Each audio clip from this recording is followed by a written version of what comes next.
Bienvenue sur Matrimoine Féministe, le podcast qui traite des sujets de société avec un œil féministe. Je suis Estelle Cosy, sa fondatrice, et je suis très heureuse que vous écoutiez cet épisode bonus. Je remercie chaleureusement le sponsor du jour d'avoir financé le montage et la retranscription complète de l'épisode pour passer en priorité sur mon podcast. En attendant, je vous laisse rejoindre ma conversation avec mon invité qui incarne bien sûr mes valeurs et qui permet à mon média de se développer. Bonne écoute! Bonjour, bonsoir aux personnes qui nous écoutent. Je suis en compagnie de Johanna Jacuzzi, avec qui nous allons parler du sujet « Le sport pendant la grossesse ». Johanna est une invitée spéciale à mes yeux, car elle est la première sponsor de mon podcast Matrimoine Féministe. Donc, merci infiniment pour ta contribution et ton soutien. Du coup, Johanna, je te laisse te présenter de la manière dont tu le souhaites. Bien bonjour, moi je suis Johanna, j'ai 39 ans et je suis maman de 2 petits garçons. Avant ça, j'étais déjà une sportive tranquille mais plutôt assidue. Disons que je suis pas du tout une performeuse, mais le sport est, depuis que j'en pratique, en tout cas depuis à peu près mes 30 ans, parce que je suis une sportive tardive, c'est devenu un élément indispensable dans mon équilibre autant, physique que psychique et même social en fait, hein. Voilà, ça, la manière dont le sport va nous définir un petit peu dans notre interaction avec les autres, dans nos loisirs et cetera. Et voilà, je suis la créatrice de Mom Out Family, donc c'est une entreprise autour du sport et de la maternité que j'ai créée il y a un petit peu moins de 2 ans. Ok, merci beaucoup pour cette présentation. Pour entrer un peu dans le vif du sujet, c'est du coup pourquoi ce sujet te tient tant à cœur, du coup, et pourquoi aussi peut-être ton cheminement de pourquoi tu as créé ton entreprise. Bien sûr. Alors pourquoi, le sport pendant la maternité me tient tant à cœur? C'est, forcément, hein, tu peux t'en douter, à cause de ma première grossesse. J'étais très, très loin, d'imaginer, tout ce qu'il y avait derrière, le fait d'être une femme enceinte et le fait de vouloir pratiquer une activité physique plutôt normale, plutôt modérée pendant sa grossesse. Moi, au moment où je suis tombée enceinte de mon premier garçon, donc il y a un peu plus de 5 ans, je travaillais à Decathlon. Je travaillais donc j'étais, formatrice et vendeuse, et donc pour moi à l'époque, le sport faisait vraiment partie de mon quotidien parce qu'en plus j'avais le temps pour en faire, quand je suis tombée enceinte, je me suis même pas posé la question de continuer à faire du sport, surtout que je me sentais très, très bien. Et je me suis lancée dans l'idée d'une grossesse, sportive, d'une grossesse active. Je me rendais bien compte, hein, j'étais pas aveugle, que c'était pas forcément bien vu de partout, mais j'avais suffisamment vu en me documentant que c'était OK, que de toute façon, moi, j'étais plutôt quelqu'un qui faisait des footings tranquilles, du yoga et du vélo, donc voilà, je prenais pas de risques inconsidérés.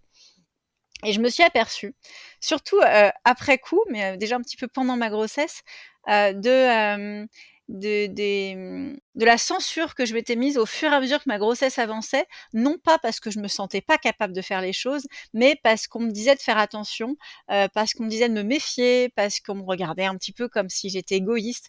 Donc voilà, moi j'ai couru, jusqu'à, 4 mois de grossesse et j'assume aujourd'hui le fait que j'ai arrêté parce que c'était mal vu. Et pourtant, j'étais quand même quelqu'un d'hyper sensibilisé à la question. Voilà, je voulais pas me laisser marcher sur les pieds. Il y a eu voilà j'ai arrêté la course à pied et il y a eu un autre point quand j'y repense qui me fait sourire, mais qui était en fait complètement scandaleux, c'est que moi j'avais prévu, donc je devais accoucher en octobre, j'avais prévu au mois d'août d'aller à Val Thorens parce qu'il y a une course à laquelle je participais tous les ans, donc un maratrail. Évidemment, j'allais pas courir 40 kilomètres à 3000 mètres d'altitude au mois d'août, voilà.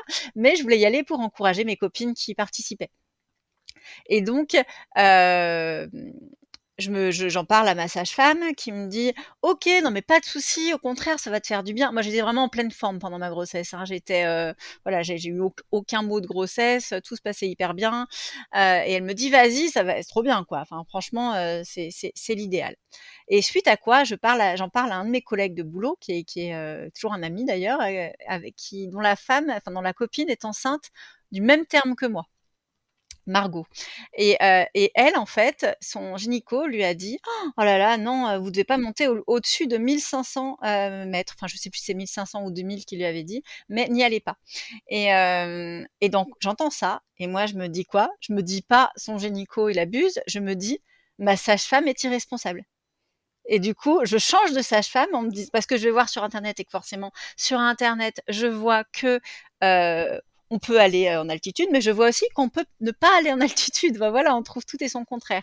Et là, je me dis, oh là là, le risque pour mon bébé, ma sage-femme est irresponsable, je change de sage-femme. Et là, voilà, avec le recul, voilà, on prend des décisions, on n'est pas responsable que de soi pendant sa grossesse.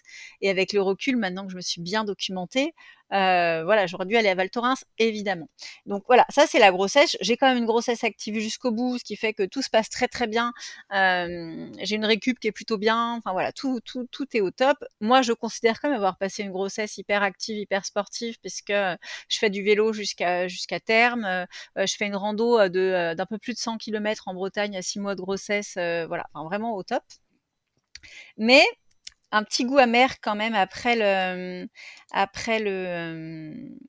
la grossesse, où je me dis, ouais, je me rends compte que quand même je me suis censurée et je commence à me documenter vraiment sur le sport pendant la grossesse, sur les préconisations médicales, sur ce qu'on dit en France, mais aussi ce que dit l'OMS, aussi ce qu'on dit dans les autres pays, ce qu'on dit notamment au Canada et dans les pays du Nord où souvent on est un petit peu plus éclairé sur ces questions-là. Et sans savoir pourquoi. Enfin si, à l'époque, pour moi, c'était juste parce que je savais que je voulais un autre bébé et que je voulais pas revivre une grossesse censurée. Mais voilà, sans vraiment avoir de but outre ma propre expérience, je deviens un peu une spécialiste du sujet, quoi. Vraiment, une spécialiste un peu interdisciplinaire parce que je lis des spécialistes du sport, je lis des spécialistes de la santé, je lis un petit peu de sociologie et de philosophie là-dessus qui explique pourquoi on a contraint les femmes enceintes, voilà, pourquoi on les a sédentarisées à ce point-là, alors qu'à une époque, enceinte ou pas enceinte, tu vivais un peu trop d'ailleurs comme d'habitude. Et du coup, je deviens vraiment une spécialiste. Et arrive le moment où moi, professionnellement, je m'y retrouve plus du tout. Je bossais déjà plus à Decathlon. Voilà, j'avais changé pour la xème fois de boulot. Et là, je me dis, mais qu'est-ce que je vais faire? Vraiment, il faut que j'arrête de changer de boulot toutes les 5 minutes. Maintenant, j'ai un enfant, j'en veux un deuxième, etc. Et là, les planètes s'alignent un petit peu. Je vais courir avec une. Enfin, donc, je périclite un petit peu. Je quitte mon ancien boulot et je vais courir avec une copine dans le sud de la France. Et une chose en amenant une autre, elle me propose, elle, de reprendre une marque de vêtements qu'elle gère, mais voilà, il se trouve que j'ai pas tant envie que ça de reprendre cette marque de vêtements, mais je me dis, ok, moi je suis capable de monter une marque de vêtements et je suis capable de monter une marque de vêtements de sport pour femmes enceintes.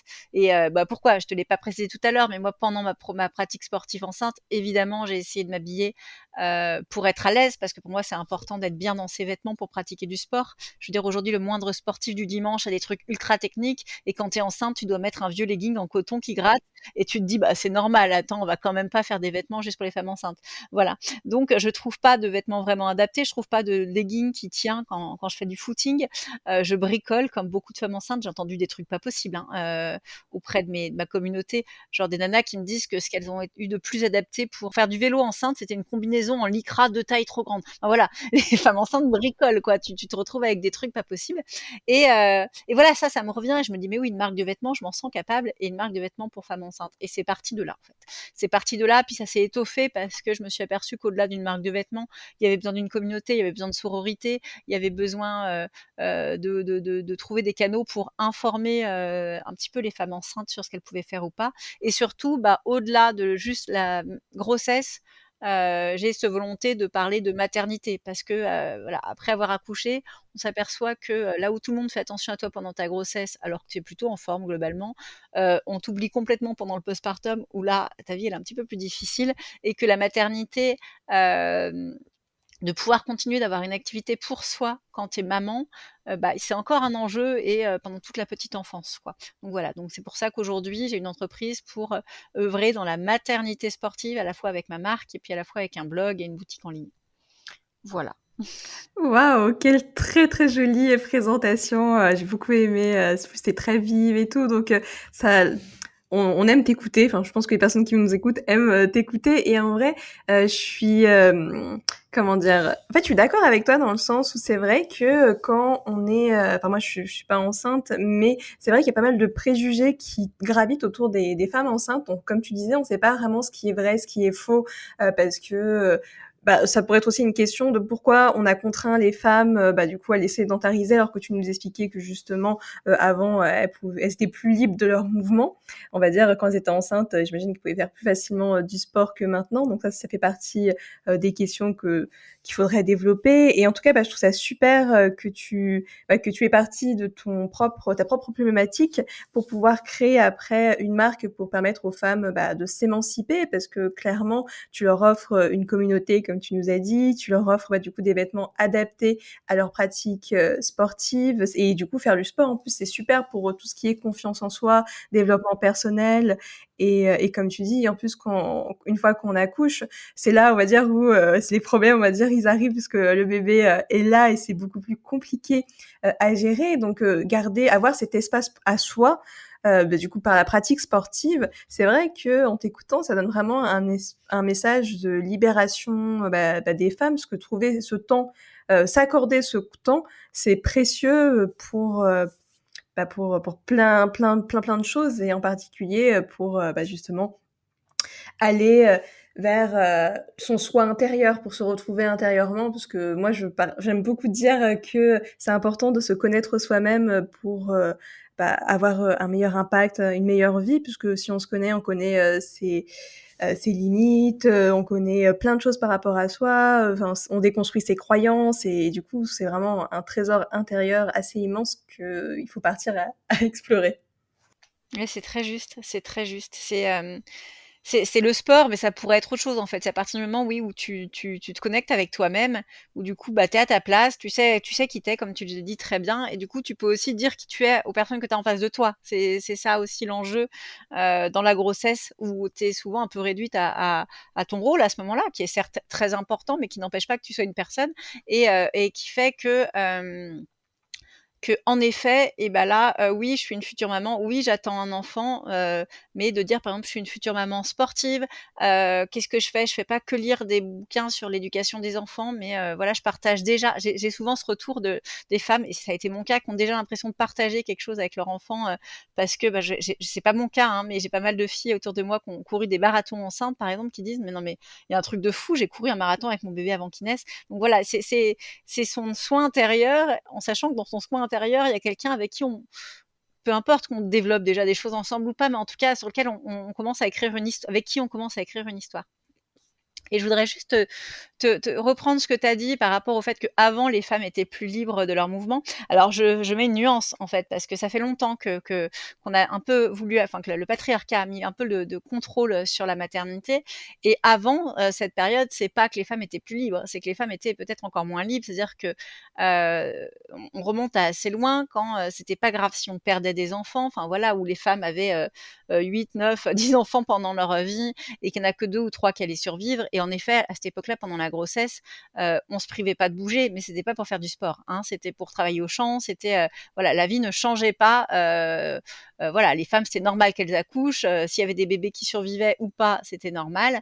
Et en fait, la mainmise sur la grossesse, elle est arrivée. Alors, j'adore l'histoire sur ce que ça raconte. Par contre, je suis très mauvaise en date, donc je vais pas t'en donner. Mais c'est arrivé au moment où on a commencé à donner beaucoup de valeur aux enfants à naître, et où on a voulu faire en sorte de protéger ces vies, de dire que chaque nouvelle naissance devait être préservée à tout prix. Et à ce moment-là, les hommes sont aperçus qu'ils n'avaient aucun contrôle, si tu veux, sur le bébé à venir. C'est-à-dire que leur rôle est quand même minime dans l'arrivée de l'enfant, et que pendant 9 mois, voilà, leur progéniture à venir allait se développer dans le ventre de la mère sans qu'ils puissent n'avoir aucune action. C'est-à-dire qu'ils ne décident rien de ce qui va se passer, ils n'ont aucun contrôle, ils ne peuvent, voilà, quoi qu'ils fassent, ça leur échappe. Et c'est à ce moment-là qu'on a commencé à vraiment avoir la main mise sur la grossesse, à vouloir contrôler ces 9 mois. C'est à ce moment-là que ce ne sont plus les sages-femmes seules qui ont accouché, mais que les gynécos, que ce sont des médecins, donc plus des hommes, qui se sont occupés des accouchements, les obstétriciens. J'avais perdu le mot. Et c'est à ce moment-là qu'on a commencé à mettre beaucoup de contraintes sur les futures mamans. Et c'est assez intéressant parce qu'on garde vraiment des traces de cette période-là et c'est normal parce qu'au fond, la situation n'a pas changé. Les hommes n'ont toujours aucun contrôle sur la grossesse. Ça, c'est une réalité et qui ne changera pas. Et donc, aujourd'hui, on a beau commencer à avoir des écrits sur ce qui se passe pendant la grossesse et où on s'aperçoit que finalement, il y a très peu de facteurs externes qui vont rentrer en compte et qu'une femme, elle peut faire du sport, etc. Donc, on a beaucoup d'écrits scientifiques sur la grossesse qui commencent à émerger. On a beaucoup d'hommes qui déconstruisent un petit peu leur relation, enfin leur relation à la paternité, leur relation à la femme. Donc les lignes sont en train de bouger. Les hommes sont en train de remettre en question cette volonté de vouloir avoir le contrôle sur la grossesse. Mais ça ne changera pas complètement parce que c'est toujours la femme qui maîtrise la grossesse et c'est pas demain la veille que c'est les hommes qui vont porter les enfants. Donc, ça sera toujours une négociation en fait. Il y aura toujours besoin que la femme revendique un peu sa liberté à porter l'enfant de la manière qu'elle le souhaite, puisqu'aujourd'hui on sait qu'il y a assez peu de contraintes médicales lorsqu'on est en grossesse physiologique, donc 80% des grossesses. Et patriarcale, euh, la société patriarcale continue d'avoir ce contrôle sur cette période parce qu'il ne peut pas en être autrement. Donc voilà, pour moi, c'est vraiment une négociation et c'est un sujet qui est hyper compliqué parce que je vois dans ma relation de couple, je sais que mon mec, il vit avec moi, donc il a quand même pas mal de notions d'autonomisation, etc. Mais pourtant, enfin voilà, ça le démange. C'est-à-dire que quand il y a un problème, s'il y a un problème sur une échographie, lui, la seule chose qu'il va pouvoir faire pour que ça se passe bien, c'est me prendre la tête. Ben voilà, c'est comme ça. Il a pas d'autre, il peut pas changer ce qu'il va manger, il peut pas essayer de faire plus ou moins d'exercice. Et donc ça changera pas. Je sais pas si je suis très claire parce que c'est un sujet qui est assez compliqué, mais pour moi, c'est vraiment l'origine de tous les préjugés qu'on a sur la grossesse et de tout le contrôle que la société va avoir sur la grossesse. C'est juste dû au fait que l'homme qui a l'habitude de tout contrôler, enfin voilà, l'homme voilà, au sens large du terme, hein, je sais qu'aujourd'hui il y a beaucoup d'hommes qui sont en pleine déconstruction, mais que la société veut avoir la main mise sur quelque chose qui lui échappe. Et ça va pas changer demain, quoi, clairement. Non, oui, c'est très clair ce que tu nous dis. Ça me rappelle un épisode que j'ai vu avec Thérèse sur la beauté du monde, parce que justement, on parlait du coup du pourquoi les femmes, elles étaient plus discriminées par rapport aux hommes. Et du coup, une des causes qu'on avait évoquées pendant l'épisode, même s'il y en a plein d'autres, parce que c'est un sujet très complexe, parce que c'est quelque chose quand même de surnaturel de donner la vie. Enfin, on s'en rend pas compte. C'est quelque chose maintenant qui est très normal. Une femme, elle tombe enceinte, mais c'est quelque chose de surnaturel de pouvoir créer la vie à partir du coup de spermatozoïdes, ovules. Enfin, je trouve ça assez dingue. Oui, de si petites choses. Et du coup, ça faisait partie des choses qui discriminent. Et du coup, ça me fait penser également, par rapport à ce que tu me disais, que y a que les femmes qui peuvent donner la vie. Parce qu'en fait, j'ai vu aussi un film récemment avec mon père qui s'appelle Pod Génération. Et en fait, c'était un film de science-fiction où en fait les femmes, elles avaient la possibilité d'aller sur une liste d'attente pour une grosse société qui générait des enfants, on va dire, avec dans une nouvelle technologie en fait. Et du coup, ça repensait complètement le système de la société actuelle. Bon, bien sûr, les femmes qui n'avaient pas l'argent, forcément, elles faisaient aux voies traditionnelles.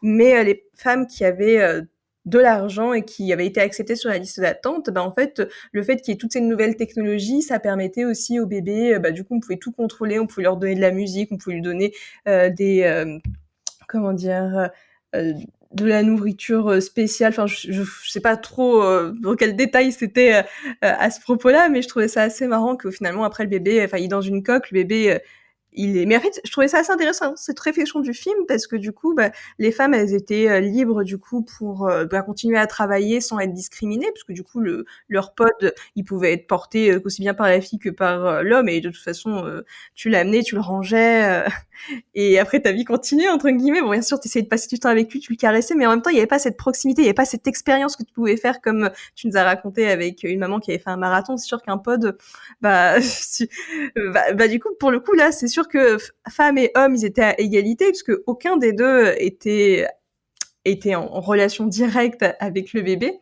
Et ouais, du coup, je trouvais ça assez marrant comme film. Même si après, bon, il y a quand même le côté très capitaliste de la chose, dans le sens où c'est une société qui génère ses pods et on sait pas trop ce qu'il fait avec les données derrière, parce que forcément, il faut analyser tous les pods qui existent pour pouvoir améliorer les nouvelles technologies.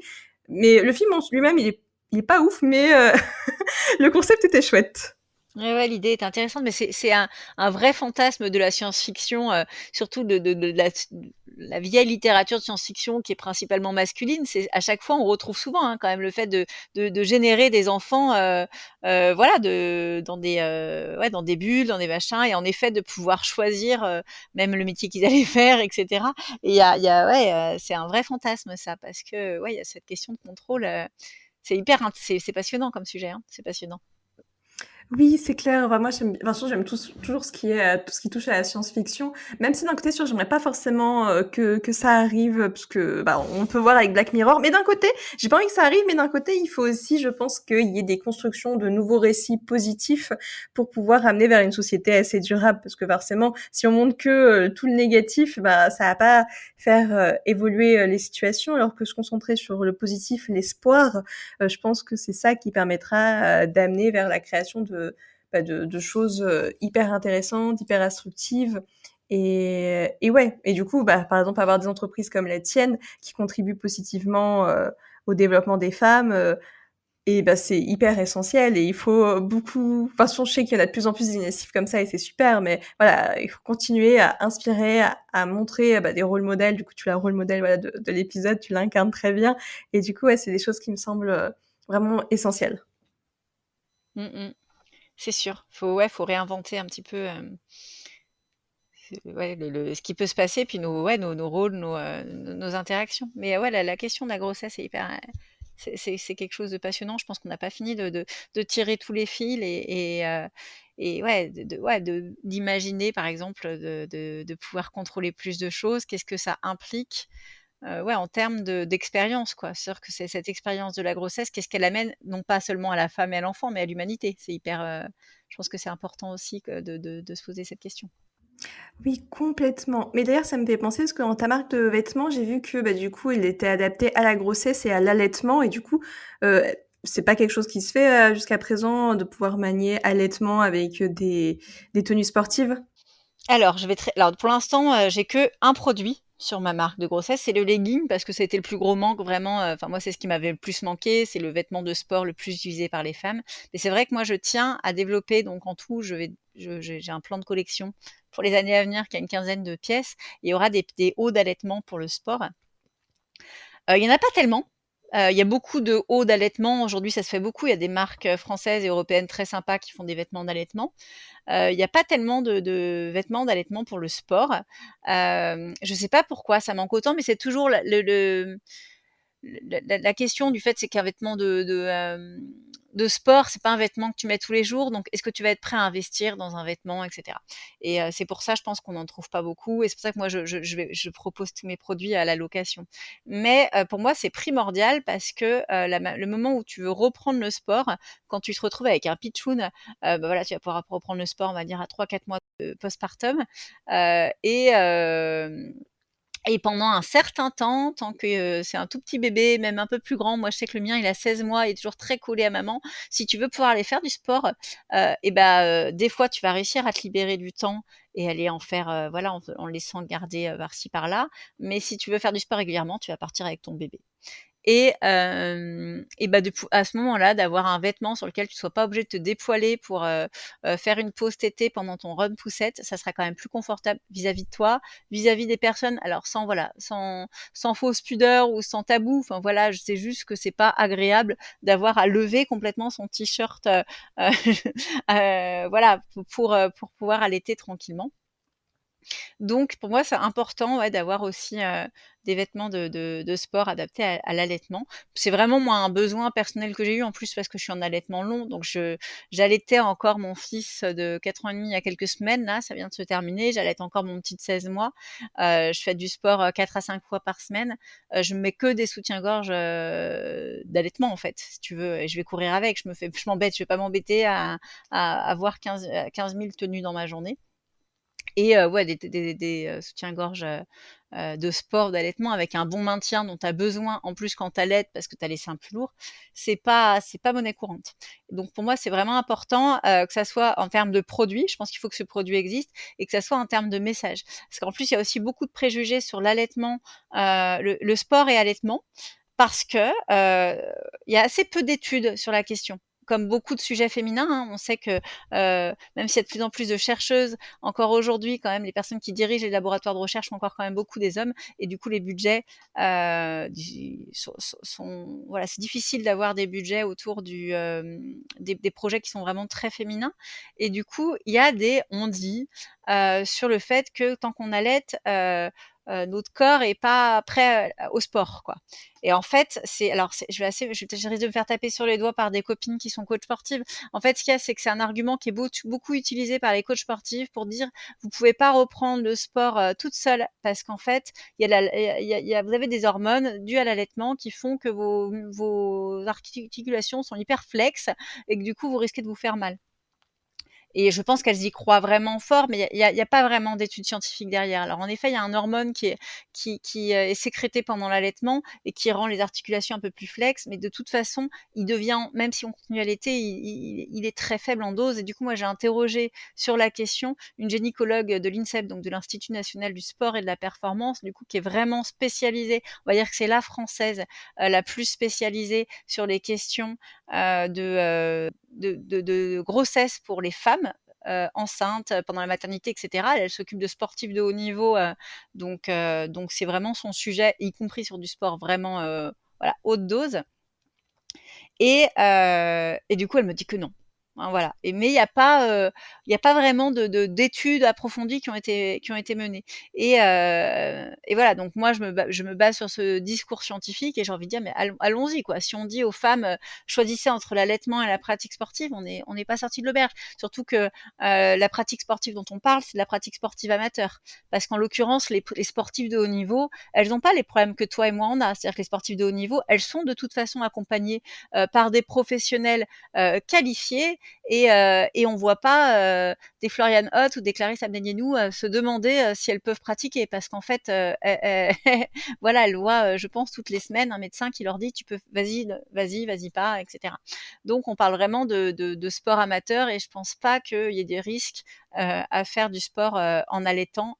Loin de là, voilà, le sport, on parle d'activité physique, hein, on parle pas de sport en compétition, c'est bon pour la santé, quoi.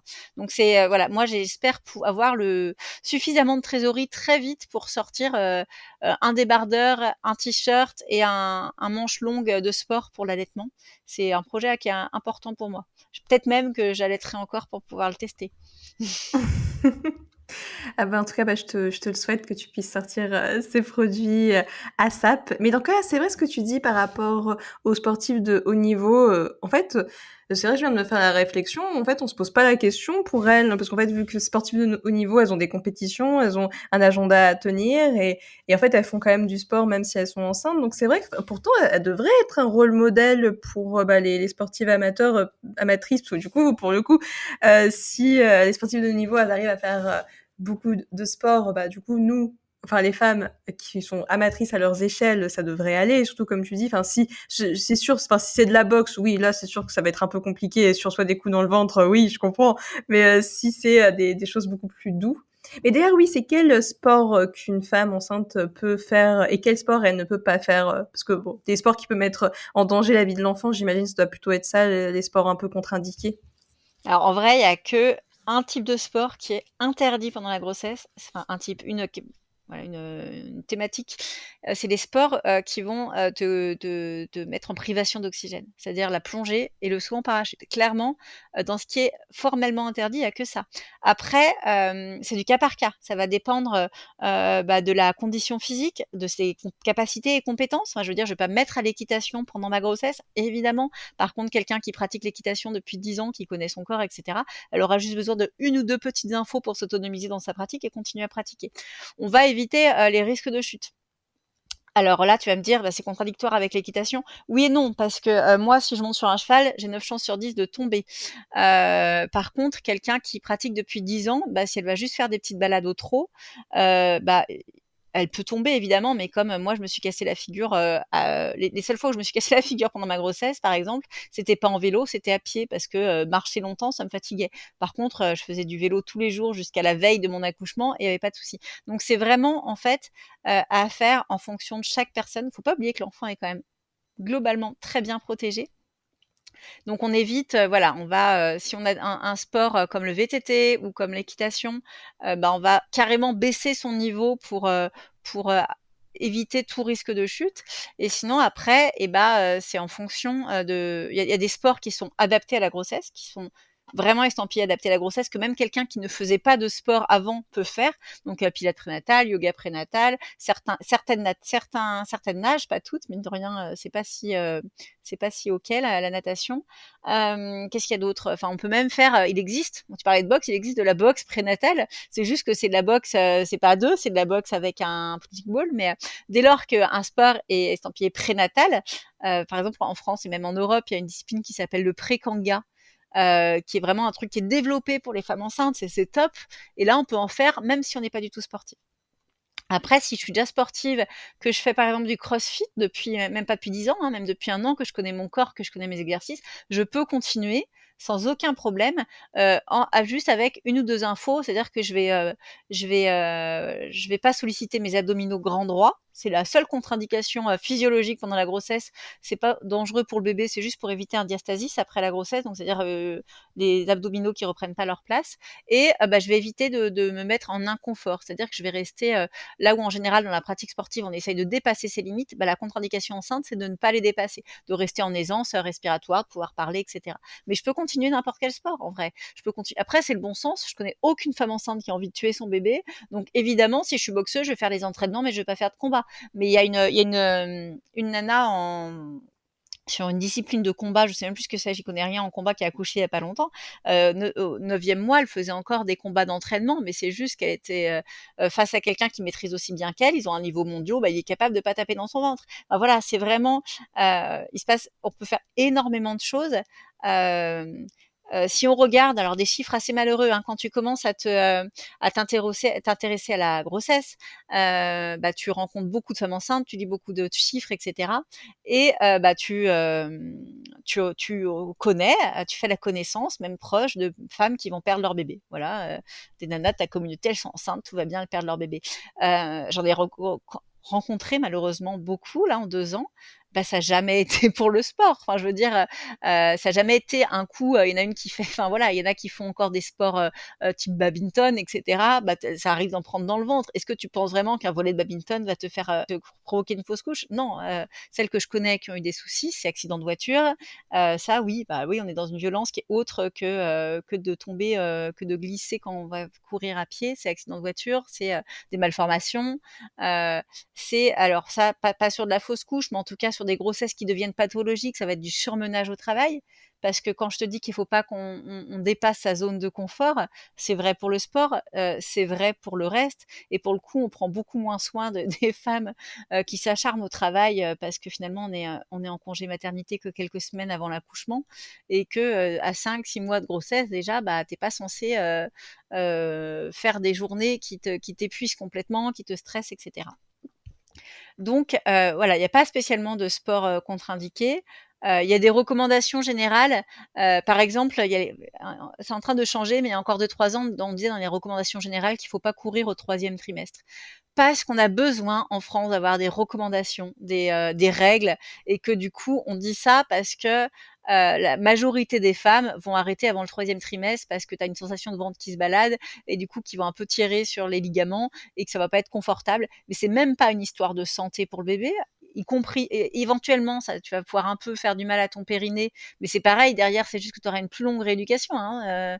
Si tu fais ta rééducation, il n'y a pas de descente d'organes, hein, il n'y a pas de descente d'organes pendant la grossesse de toute façon. Donc, il y a des recommandations générales un petit peu comme ça. Il n'y en a pas tant que ça. Alors, il y a des recommandations qui disent d'éviter le vélo, mais qui font de plus en plus débat parce qu'en fait, c'est pareil, hein, le vélo, si tu en fais, voilà, c'est à toi de considérer les risques ou autres. Parce que si on interdit le vélo, pour moi, on interdit la voiture. Il y a quand même beaucoup plus d'incidents de voiture que d'incidents graves de voiture que d'incidents de vélo. Donc, c'est une question qui est difficile. Moi, je suis en relation avec pas mal de sages-femmes sur lesquelles j'essaye de faire relire mes articles de blog. Alors, forcément, j'ai choisi des sages-femmes qui sont pro activité physique prénatale, hein, évidemment, parce que j'ai toujours peur d'être dans un discours où on me traite d'irresponsable parce que ça desservirait en fait ce que je dis. Moi, voilà, quand je dis tous les sports sont ok à part ceux qui empêchent d'avoir de l'oxygène, et ben en fait c'est pas moi, Johanna, créatrice de marque, qui le dit. C'est-à-dire que moi j'ai travaillé avec des sages-femmes, j'ai lu toute la documentation qui existait aujourd'hui, je pense, en tout cas francophone, et une partie de la documentation internationale, parce que je suis pas très bonne en anglais, donc j'avoue que je me suis arrêtée à ce que j'avais trouvé qui était traduit, en toute humilité. Mais c'est pas moi qui le dis, quoi. C'est pas moi qui le dis parce que j'ai une marque de vêtements. C'est qu'aujourd'hui, il y a un enjeu de santé physique et mentale des femmes, des jeunes mamans, des futures et des jeunes mamans. La sédentarité crée plus de dégâts dans tous les cas que le sport, c'est-à-dire que tu as très peu de risques de tomber en grossesse pathologique si tu as une activité physique. En fait, toutes les femmes qui se retrouvent alitées à partir du 6e mois, il y en a très peu qui avaient une activité physique parce qu'en fait, tu entretiens ton corps, tu vas éviter les maux de dos parce que tu vas continuer à rester musclé. Il y a beaucoup tu vas éviter la prééclampsie, enfin, tu vas limiter le diabète gestationnel. Enfin, vraiment, il y a beaucoup de bienfaits pour le corps. Alors peut-être, mais j'en ai jamais connu, hein, qu'il y a des femmes qui ont des complications dues à une activité physique, mais j'en ai aucun exemple et j'en ai vu aucun exemple non plus sur les études de cas que j'ai pu lire. Donc j'ai envie de dire, le sport qui est indiqué pendant la grossesse, c'est le sport qui te fait du bien. Voilà, c'est le sport qui te fait du bien. Si tu fais un sport que t'aimes pas, alors évidemment, tu laisses tomber. Hein. Moi, il y a trop de nanas qui ont voulu faire de la natation enceinte alors qu'elles aiment pas l'eau, donc boire la tasse d'eau de javel, c'est pas non plus super pour le bébé, mais parce qu'on dit que c'est la natation qui est hyper bonne pour le dos, etc. Mais il faut que ça te plaise. Et la deuxième chose, c'est quand je dis que c'est le sport qui te fait du bien, c'est qu'en fait, s'il y a une pratique sportive que tu fais et qui n'est pas bonne pour ta grossesse, tu vas le sentir. Tu vas le sentir, tu vas peut-être faire des contractions, tu vas peut-être avoir mal au dos, pas te sentir par exemple, moi j'ai une fille de ma communauté, hein, là, qui est super triste parce qu'elle a 3 mois de grossesse, elle arrête de courir parce qu'elle le sent pas. Alors qu'elle s'était vue, elle voulait faire un semi-marathon enceinte, sa sage-femme était à fond derrière elle, mais juste, en fait, cette pratique ne correspond pas à sa grossesse. Donc là, elle s'est mise à faire du cross-training et puis c'est cool et puis voilà, quoi. Mais c'est le sport qui te fait du bien. Et il faut s'écouter. Moi, mon enjeu, ce que j'ai vraiment envie de faire à travers ma marque, mais aussi à travers les partenariats que je mets en place. Là, à la rentrée, je vais faire une tournée pour faire du sport à des femmes enceintes dans toute la France, dans 8 villes, ça va être top. C'est d'autonomiser les femmes enceintes dans leur pratique sportive. C'est-à-dire que aujourd'hui, le positionnement, même les positionnements les plus positifs, c'est de dire, tu peux faire plein de choses, mais avant de bouger le petit doigt, demande à un médecin ou à ta sage-femme.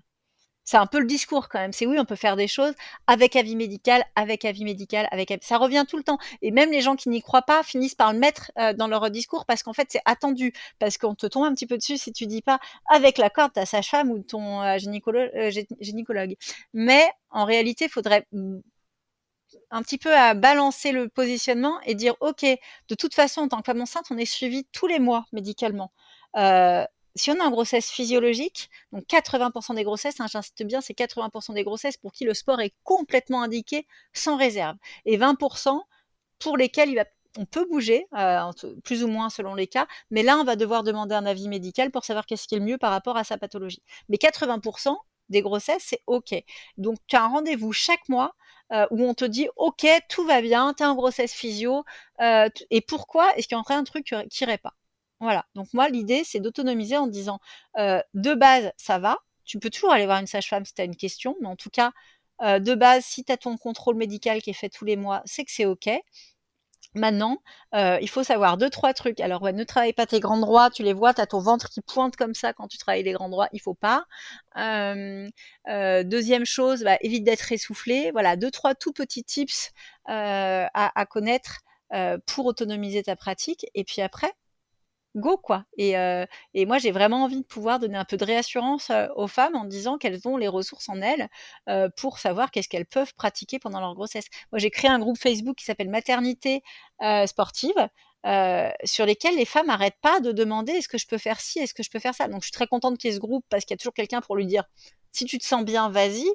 Mais les femmes sont tellement infantilisées, les femmes enceintes sont tellement infantilisées, qu'en fait, elles osent rien faire sans un avis extérieur. Alors que la première chose à faire enceinte, c'est juste d'écouter ses sensations.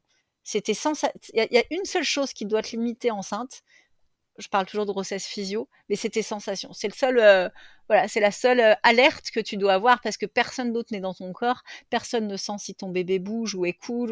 Voilà, il y a que toi qui le sens. C'est hyper intéressant tout ce que tu viens de nous dire.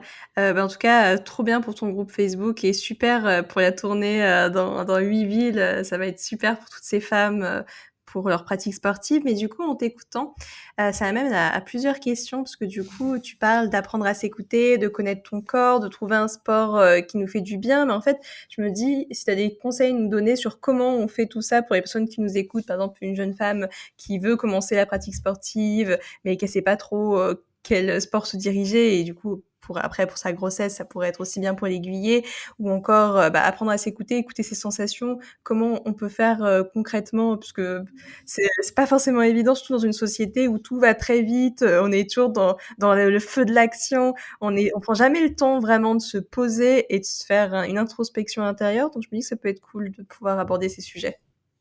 Bah, la première chose, je pense que, quand tu es enceinte, si tu as pas tellement d'activités physiques, enfin sportives que tu fais d'habitude, mais que tu as envie, voilà, tu as envie de continuer à bouger, il y a énormément de pratiques prénatales, d'activités physiques prénatales qui existent. Heu, Si tu habites une grande ville, il y a un choix qui est toujours énorme. Sinon, il y a des trucs online qui sont très, très bien et avec des accompagnements qui sont très chouettes. Hem Et du coup, c'est voilà, de faire du prénatal, quoi. Soit de faire du prénatal, soit, d'aller poser les questions parce qu'aujourd'hui, il y a de plus en plus de personnes qui sont formées dans une salle de sport, ou dans une salle de crossfit et de dire: «Est-ce que vous avez des coachs formés à la grossesse?» Parce que tu peux très bien suivre n'importe quel cours à partir du moment où tu as un coach qui est OK pour adapter pour toi. Voilà, donc parce que si tu as pas de pratique vraiment physique au début, ça va être difficile de connaître tes sen de d'écouter tes sensations parce que tu vas les comparer à quoi? Voilà, donc ça, c'est la base. Après, il y a des choses que tu peux faire, enfin que les femmes peuvent faire, voilà, où ça sera, OK pour tout le monde. Par exemple, beaucoup marcher. Hem, Là, les sensations, ça va être quoi? On les connaît vite, hein, quand on est enceinte, la sensation de crispation, voilà, de douleur ligamentaire, de contraction et cetera, de fatigue au dos et cetera. Il suffit juste d'être écouté. C'est voilà, de toute façon, quand on est enceinte, on part forcément un tout petit peu plus ou moins, si on a le temps ou pas. Moi, je vois que je l'ai beaucoup moins fait pendant ma deuxième grossesse où j'étais entrepreneuse que pendant la première où j'étais salariée. Mais on prend quand même un peu le temps de faire de l'introspection et puis d'écouter ses sensations, déjà d'écouter ce qui se passe au niveau de son ventre. Et c'est juste si je me sens pas bien, j'arrête ou je modifie ou j'adapte. Il y a pas tellement de tips parce que ça sera très différent pour tout le monde. Mais voilà, j'évite d'être essoufflée et faut que je puisse reprendre mon souffle rapidement. C'est-à-dire que si je m'arrête et que je suis essoufflée pendant 10 minutes et c'est que c'était pas la bonne intensité. Après, il y a toujours moyen, de se faire accompagner, pour quelques séances par une coach sportive, pour, 1 ou 1 d'ailleurs, hein, mais les 1 en général, si elles ont, voilà, elles ont une meilleure connaissance de la morphologie, de la physiologie de la grossesse, pour avoir quelques tips. Moi, je sais que je suis assez, réfractaire, en tout cas à titre personnel, sur des accompagnements pendant la grossesse où tu as 1 ou 2 séances par semaine pendant, c'est les 6 mois où tu vas faire du sport pendant enfin, les 6 mois où tu vas avoir besoin d'un accompagnement et qui ça va te coûter hyper cher et cetera. Par contre, tu peux très bien, prendre une coach sportive sur 2-3 séances pour qu'elle te donne des conseils si tu as pas confiance, enfin, si tu es pas sûr de connaître toi-même tes signaux. Après, ce que je conseille le plus, c'est juste de continuer voilà, si on fait du sport régulièrement, de continuer sa pratique. Et même, je parlais de boxe tout à l'heure, hein, en boxe, le combat, c'est 1/10 de la séance de sport, en fait, de la séance de boxe. Le reste, ça va être, le punching ball, l'échauffement et cetera et tu peux tout faire. Après, on déconseille il y a deux choses, on déconseille les sauts, enfin ce qu'on appelle les impacts, voilà, sur des personnes qui ont pas vraiment beaucoup l'habitude d'en faire. Par exemple, en crossfit, les femmes, elles vont arrêter tout ce qui est saut, parce qu'en fait, voilà, ça va donner une contrainte au périnée qui est, ça met pas en danger le bébé, c'est juste pour après la grossesse, c'est pas hyper chouette d'avoir une énorme rééducation à faire sous peine d'avoir une descente d'organes. on va éviter, voilà, on va éviter les sauts, sauf des personnes qui sont, je sais pas, des personnes qui sont pro, enfin même sans être pro, mais qui font du trampoline comme sport tout le temps. En fait, elles ont déjà l'habitude d'avoir un périnée tellement fort que si tu veux, c'est pas de continuer un petit peu à moindre intensité qui va les mettre en danger.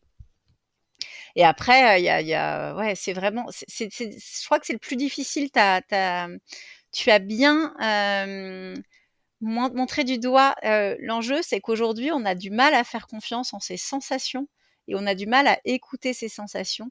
Et c'est l'enjeu de l'activité physique prénatale, mais c'est aussi l'enjeu globalement de sa grossesse parce que c'est hyper frustrant, je trouve, quand on te dit non, mais écoute-toi et tout va bien, parce qu'en fait, on a tellement perdu l'habitude de s'écouter euh, que c'est vraiment délicat à ce moment-là.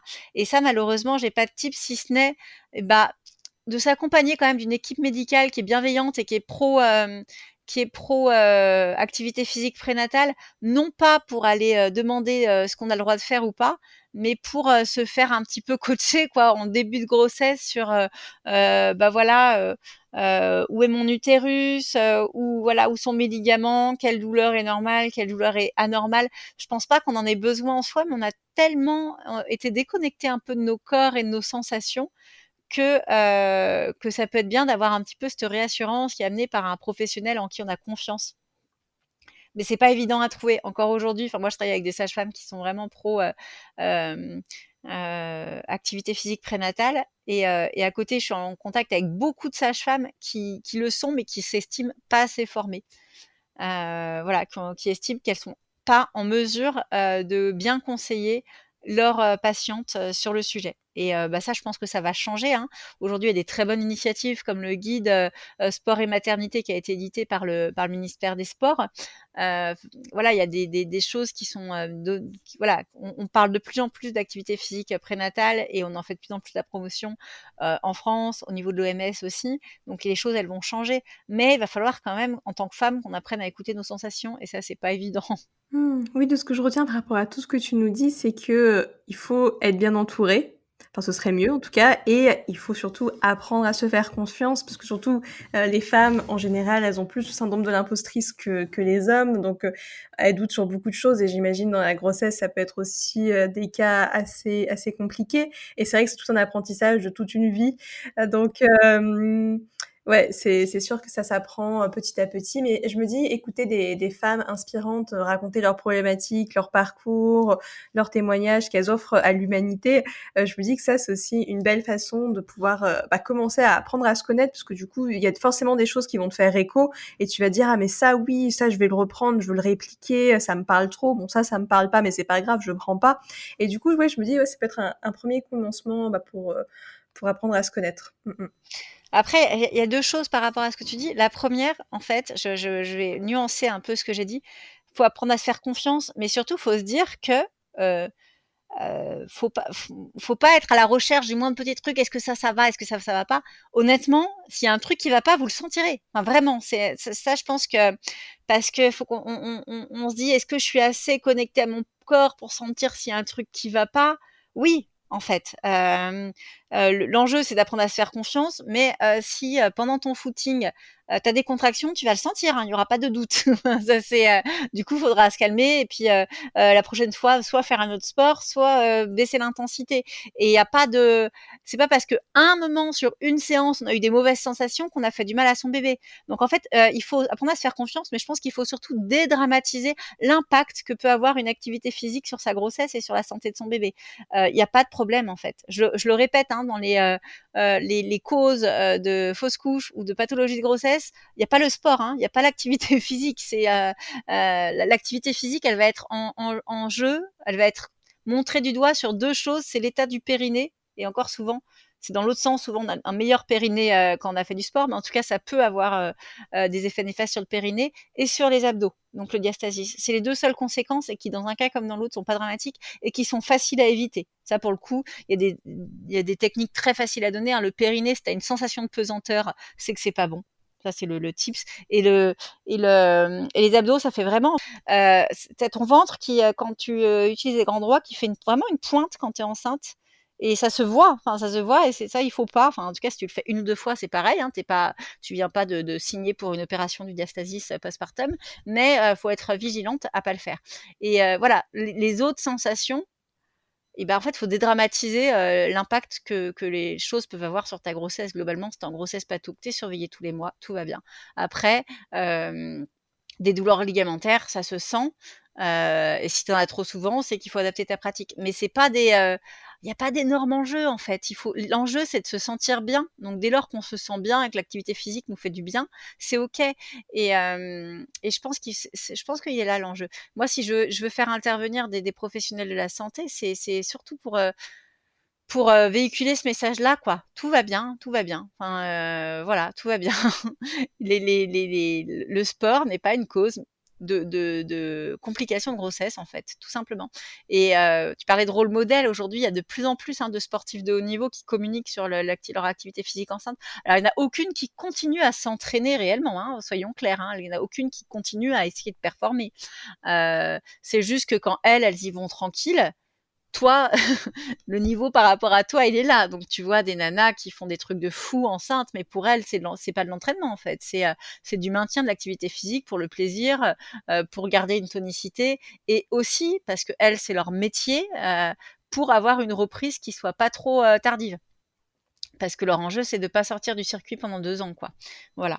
Mais il y en a quand même beaucoup et je pense que c'est très inspirant, en effet, pour les futures mamans qui prennent la parole, sur des articles, dans des podcasts et cetera, sur le sport pendant leur grossesse et c'est passionnant parce qu'en fait, même si elles sont sportives de haut niveau, leur corps est quand même fait de la même manière que le nôtre. C'est-à-dire que quand elles racontent, ce qu'elles ont dû adapter ou pas, alors certes, en général, elles sont obligées d'adapter, par exemple, elle va dire qu'elle peut pas dépasser les 14 km/h alors que toi, tu vas plutôt descendre à 8 km/h pendant ta grossesse, tu vois.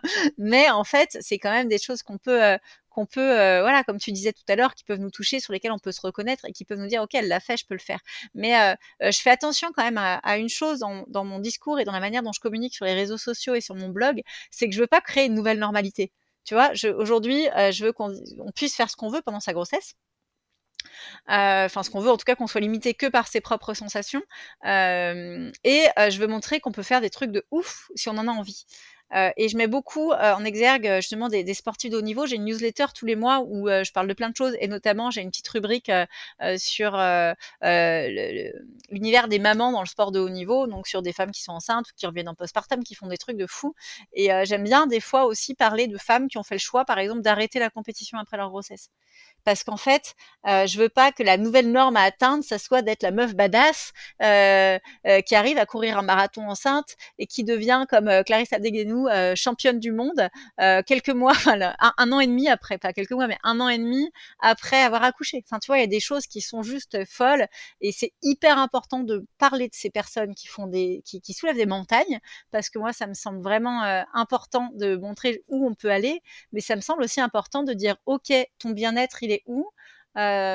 Si tu peux plus si tu te sens plus de faire du sport au bout d'un moment parce qu'en fait tu es fatigué et que tu préfères peut-être juste aller marcher pour garder une activité tonique, bah c'est ok aussi. En fait, je veux juste que c'est toujours le même enjeu hein, dans le féminisme, c'est juste que les femmes continuent à avoir le choix, mais un vrai choix qui soit pas un choix indiqué par une norme qui est mise en avant. Et je veux pas contribuer au fait que la norme, ça soit d'être la meuf qui réussit tout à faire comme dans les années 80, on a un peu donné la norme de la businesswoman qui gérait tout comme une chef, qui évoluait dans son entreprise sur des postes en responsabilité presque aussi bien payés que les hommes et qui gérait ses 4 enfants. Voilà. Et en fait, c'était pas une norme, c'était une autre prison, tu vois. Et ben, j'ai pas envie de participer à créer une norme dans la maternité sportive qui serait aussi complexante pour Madame Tout le Monde. Moi, je suis clairement Madame Tout le Monde, quoi. Si tu veux, je fais de la course à pied, mais je connais très bien les mecs, je sais plus comment on appelle ça, qui sont là à la fin des courses pour faire les voitures balais, là, tu vois. Il y a des semaines où j'ai pas le temps de faire du sport et j'essaye de, voilà, être maman, c'est déjà du sport. J'aime bien dire ça, tu vois. Voilà. Donc, je fais attention à pas, ouais, à pas vouloir être dans quelque chose d'un petit peu enfermant d'une autre manière, quoi. Oui, non, je comprends ce que tu veux dire. Tu peux pas créer une nouvelle injonction pour les femmes et que c'est C'est bien ça. de montrer des femmes badass, mais aussi, des femmes ordinaires. Mais d'ailleurs, par rapport à Mais tout qui ce sont qui badass aussi, hein. et qui Moi, sont je badass trouve aussi. je trouve qu'une femme qui décide là, il y en a une qui il y a pas longtemps qui souffrait d'endométriose et du coup qui a décidé d'arrêter sa carrière quand elle est tombée enceinte parce qu'elle a réussi à tomber enceinte, ce qui est fou et du coup elle a décidé de se consacrer à ça et je trouve que c'est hyper courageux. Quand tu es une sportive internationale avec une carrière, qui pourrait encore bien durer, que tu jamais connu autre chose, de décider à 28 ou à 30 ans, de changer de carrière, bah, je trouve ça tout aussi badass et courageux, tu vois? C'est ça. Ouais, du coup, pour résumer, on est toutes badass à son échelle. C'est ça, voilà. Trop bien, bah, ce serait ça le mot de la fin du coup. C'est vrai que là C'est ça. on va faire la petite conclusion habituelle pour Matrimoine féministe. C'est vrai que l'épisode est passé très vite comme d'habitude. Du coup, bon, le mot de la fin, on l'a et du coup, ce serait qui, tes rôles modèles? Eh bien, écoute, j'en ai 2. J'ai une personne que j'ai découvert assez récemment enfin récemment, quand j'ai créé mon entreprise, qui s'appelle Marion Poitvin. Donc c'est une femme de la haute montagne, on va dire. Elle est alpiniste, elle est, secouriste en haute montagne et cetera. Et beh, je me sens assez proche d'elle. Moi, j'ai besoin de rôle modèle, sur lesquels je peux me ressembler parce qu'on est, voilà, je suis assez proche de ses idéaux. Elle a 2 enfants qui ont le même âge que moi. Bon, pour le reste, c'est une pionnière et moi pas du tout, mais elle a été la première femme sur tellement de choses dans l'univers de la haute montagne. Donc c'est quelque chose de très particulier, mais aussi très masculin. Et en fait, c'est le genre de personne quand on lui disait ah non mais ça va pas être, ça se passe pas comme ça pour toi. Elle disait bah si. Voilà, vraiment, elle a été la première instructrice femme en haute montagne. Euh, elle a décidé d'avoir ses 2 enfants à la suite avec tout ce que ça impliquait en termes de portes qui se ferment. Elle communique énormément sur son quotidien. Elle a sorti un livre, elle a sorti une autobiographie. Enfin, j'aime pas trop ce mot pour quelqu'un qui a 40 ans, mais en tout cas où elle parle de son parcours de sportive, de ce que ça impliquait, si tu veux, d'avoir son enfant. Voilà, par rapport à ses sponsors, par rapport, voilà, c'est un peu une entrepreneuse finalement du sport et de la montagne. Et c'est quelqu'un qui est hyper inspirant, qui a pas froid aux yeux et surtout qui, voilà, qui a jamais décidé de changer de chemin parce qu'on lui disait qu'elle prenait pas le bon, quoi. Et donc elle a un bouquin qui s'appelle Briser le plafond de glace et non pas de verre et qui est vraiment passionnant et que je vends sur mon site, même si c'est pas directement en lien avec ma thématique, mais parce qu'en fait, je trouve que voilà, pour moi, elle incarne vraiment la notion de rôle modèle, quoi. Enfin, si tu veux, elle a tout envoyé valser, elle a tracé son chemin et voilà, je conseille à tout le monde sa lecture. J'ai pas grand chose à en dire, c'est vraiment quelque chose qui se vit. Et puis après, en rôle modèle, vraiment, ça me semblait important de citer quelqu'un dans le sport de haut niveau. Et c'est Clarisse Agbenienou, qui est pour moi la femme qui a fait le plus dans le sport de haut niveau, à la fois pour faire évoluer les règles dans le sport de haut niveau et à la fois, en fait, pour montrer l'exemple à toutes les femmes, hein, parce que voilà, toutes les femmes de couleur en plus, parce qu'elle a cette double peine, comme on dit, voilà, dans le sport qui est souvent un peu mieux accepté que dans le reste de la vie. Mais en tout cas, elle a vraiment milité, en l'occurrence, non pas pour la grossesse sportive, mais pour l'allaitement. Des femmes voilà, de sportives. Elle a réussi à faire changer les règles pour les Jeux Olympiques pour qu'il y ait des droits de visite pour que les femmes puissent allaiter leurs enfants. Elle a toujours amené son bébé sur les compétitions. Enfin voilà, c'est vraiment quelqu'un pour moi, le féminisme, c'est vachement l'idée de changer les codes, de redéfinir les règles. Et pour moi, elle le fait dans le sport de haut niveau et elle le fait dans la perception que les gens et que les femmes ont d'une femme en postpartum, si tu veux. Et voilà, je pense qu'il y a énormément. Enfin, j'ai lu d'ailleurs beaucoup de témoignages de jeunes mamans dans le sport de haut niveau qui la remercient parce qu'aujourd'hui, les choses sont devenues plus faciles. Voilà. Alors, il y a toujours des gens qui disent oui, non, mais moi, je peux pas amener mon enfant. Au travail pour l'allaiter. Oui, non, mais en même temps, sportif de haut niveau, c'est pas une vie où tu es du matin 8 heures au soir 17 heures. C'est tout à fait autre chose. Et du coup, je trouve ça très bien que les règles soient particulières pour un milieu aussi particulier. Et c'est quand même des personnes qui font, voilà, qui sont extraordinaires au sens littéral du terme, quoi. Bah, merci, de ce partage pour ces 2 rôles modèles. C'est vrai qu'elles ont l'air assez incroyables et bah, du coup, elles militent pour plus d'équité, donc c'est super et ça m'inspire également. Du coup, pour la suite des questions, dans les ressources que tu nous recommanderais, je sais que tu as cité le livre à l'instant, Briser le plafond de glace. Est-ce que tu en aurais d'autres à nous conseiller? Eh bien, pour avoir des questions pratico-pratiques, mais plutôt officielles, mais déjà très chouettes sur le sport pendant la grossesse, il y a le ministère du Sport, comme je disais tout à l'heure, qui a édité un guide qui s'appelle Activité physique et sportive pendant la maternité. Enfin, on le trouve en tapant guide sport maternité ministère, grosso modo, et qui est vachement bien, qui est coécrit par par des chercheurs, chercheuses, des médecins, des sages-femmes, et qui donne vraiment ce qu'on peut faire alors enceinte, voilà. Comment on peut le faire, ce qu'on peut faire. C'est encore un tout petit peu réducteur, mais ça a déjà un grand pas en avant. Et c'est la première fois vraiment qu'on voit sur un truc, un bouquin officiel, en tout cas un guide officiel, qu'il y a très très peu de limites sur les sports que l'on peut pratiquer. Voilà. Et en d'autres ressources, je peux quand même citer mon blog sport et maternité, donc sur mon site momout-famille.com, puisque ça fait 2 ans quand même que j'interviewe des scientifiques, des médecins, des mamans pour essayer d'un petit peu d'interroger les préjugés qu'on a autour du sport et de la maternité. Et voilà, pour essayer de donner des réponses, des témoignages. L'idée pour moi, c'est un peu d'informer et d'inspirer quoi avec ce blog. Voilà. Merci beaucoup pour ces partages. Les personnes qui nous écoutent retrouveront ça en description de l'épisode. Et du coup, il me reste 2 dernières questions. Que signifie le terme féminisme pour toi? Tu as commencé à y répondre en disant que c'était changer les codes et redéfinir les règles. Et ensuite, qui aimerais-tu voir au micro de Matrimoine féministe? Alors c'est ça, pour moi, c'est vraiment une histoire de redéfinir les codes, vraiment. Alors là, en l'occurrence, dans mon travail de la maternité, mais redéfinir les codes par rapport aux personnes qu'on est aujourd'hui. J'aime bien dire que moi, je suis pas tellement irritée par les machos de base, mais par la société patriarcale qui reproduit des codes que même des hommes et des femmes qui se pensent éclairés, qui se pensent pas du tout machos et qui le sont pas, reproduisent. Et pour moi, c'est vraiment ça qu'il faut attaquer parce que voilà, il y a des machos, il y a des racistes, c'est une chose, mais en fait, le problème, c'est quelle société les produit et surtout les reproduit. Voilà. Donc moi, c'est à ce niveau-là. Le féminisme, c'est de questionner les choses telles qu'on pense être établies. Et voilà, c'est tout. Et au micro de Matrimoine féministe, je sais pas si tu connais Eva Engel. Je sais que tu as déjà parlé, enfin que tu as déjà prévu d'interroger des gens sur sur les violences conjugales. Mais Eva, c'est une jeune entrepreneuse que je connais bien. On a été dans le même incubateur, qui a fait une application, donc qui a elle-même vécu malheureusement des violences conjugales, et du coup qui s'est relevée plutôt en faisant une application qu'elle aurait aimé avoir qu'elle aimerait encore avoir, puisqu'aujourd'hui elle a un enfant avec l'homme qui l'a violentée, donc elle est obligée de garder le contact. Et elle a créé une application pour pacifier les relations entre ex-conjoints suite à une rupture suite à la violence conjugale. Et du coup, c'est une application en gros qui va filtrer les insultes, qui va permettre de garder des traces des